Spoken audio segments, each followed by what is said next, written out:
It's 11:47 p.m. and your phone lights up. It's them again, the person who always texts back, who never leaves you wondering, who somehow remembered you don't like cilantro after one dinner 3 weeks ago. You read the message. Hope you're having a good night. And something inside you tightens, instead of softening. You don't reply right away. You tell yourself you're busy.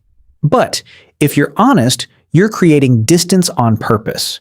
And if you're really honest, this isn't the first time. There's a version of you that seems to specialize in staying loyal to people who hurt you and slowly retreating from people who don't. This isn't a coincidence, and it isn't because you secretly enjoy pain. There's an actual psychological mechanism driving this, one researchers have studied for decades, and once you see it clearly, you start noticing it everywhere in your own life. It starts with a theory that sounds almost backwards the first time you hear it. In the 1980s, a psychologist named William Swan ran a series of experiments that produced an uncomfortable finding. People don't only want to be loved, they want to be seen the way they already see themselves, even when that self-view is negative. In his studies, participants who thought poorly of themselves would sometimes gravitate toward partners who criticized them over partners who praised them, not because the criticism felt good, but because it felt accurate. It felt like home. Read that again. Not good, accurate. It sounds almost cruel when you say it out loud, that a part of us would rather be right about ourselves than be happy. But think about how consistent it actually feels in your own life. Think about the friend who can list every reason a good partner isn't really that great, but defends someone who barely texts back with a full paragraph of excuses. That's not bad taste. That's a mind protecting a story it has held onto for a very long time, sometimes since childhood, because a familiar story, even a painful one, feels safer than an unfamiliar one. So if a part of you learned early on, through a critical parent, a chaotic household, or a relationship that convinced you that you were too much or somehow not enough, that you are hard to love, that you'll eventually be left, then someone treating you consistently well doesn't confirm that story. It contradicts it, and your mind, which protects your sense of identity even more fiercely than it protects your happiness, quietly treats that contradiction like a problem that needs solving. That's the first layer.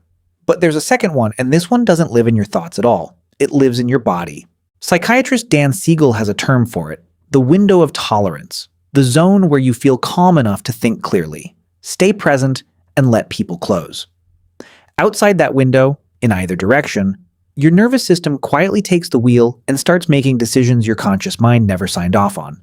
Here's the twist. If you grew up around unpredictability, slammed doors, long silences, walking on eggshells, your window of tolerance may have been shaped around tension instead of calm. So when calm actually shows up, your body doesn't recognize it as safety. It recognizes it as unfamiliar, and to a brain built for threat detection, unfamiliar often gets flagged the same way danger does. This is exactly why so many people describe healthy relationships as boring in the beginning. It's not boredom. It's a nervous system that has never been asked to sit still before and genuinely doesn't know what to do with its hands. Now picture both of these running at the same time. Your mind is saying, this is too good to be true, I must be missing something. Your body is saying, this is too calm, something must be wrong. Together, without you ever consciously deciding anything, they build a remarkably convincing case for pulling away from someone who hasn't done a single thing to deserve it. There's a third piece too, and it might be the most human one. Researchers studying loss aversion have found something consistent across dozens of experiments. Losing something hurts roughly twice as much as gaining the equivalent thing feels good, which means the moment you actually let yourself value a person, some part of your brain is already, quietly, calculating what it would cost to lose them. If someone has hurt you before, your mind may start protecting you from a loss that hasn't happened yet and might never happen at all. Pulling away first can feel, in a strange, backwards way, like control. Like you got there before the pain did. You can see this same math play out in small, ordinary moments. Someone plans a whole weekend around you, and instead of feeling grateful, you find yourself thinking, don't get used to this. Someone says something genuinely sweet, and your first instinct is to brace, not to enjoy it.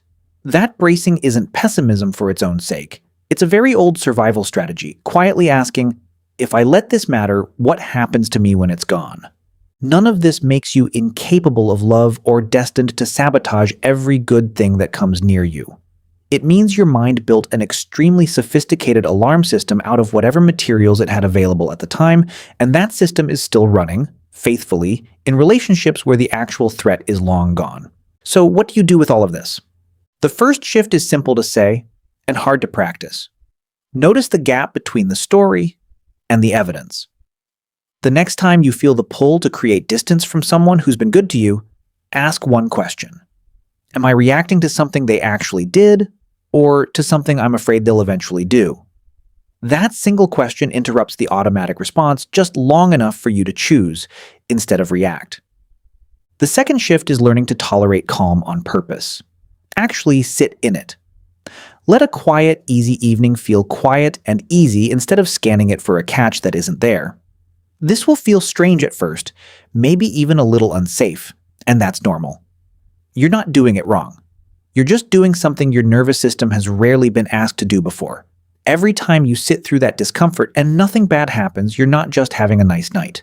You're collecting new evidence, slowly updating a system that's still running on outdated information. The third shift is separating people. The person in front of you who shows up, who's consistent, who chose you again today, is not the same person who hurt you years ago. Your history is real, and it deserves respect. But it isn't a prophecy. Treating every kind person like a threat because someone else once wasn't quietly punishes the wrong person for a crime they didn't commit.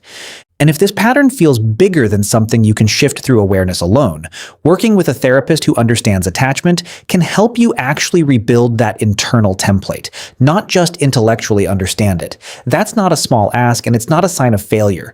It's the same instinct that brought you to this video in the first place, wanting to understand yourself well enough to stop working against your own future. Because here's the truth underneath all of it.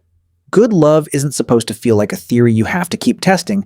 It's supposed to feel like relief. And if relief feels unfamiliar to you right now, that doesn't mean something is wrong with you. It means your nervous system is finally being offered something safer than what it's used to, and it just needs time and repetition before it believes that. So tonight, if that message comes through again, the quiet, simple, consistent kind, try something different. Don't create the distance. Just notice the discomfort, breathe through it, and let yourself stay a little longer than usual. If this put words to something you've felt for a long time but never quite understood, that's exactly what this channel is here for. Subscribe if you want more videos like this one, and tell me in the comments which part hit closest to home for you. I read every single one. Take care of yourself. I'll see you in the next video.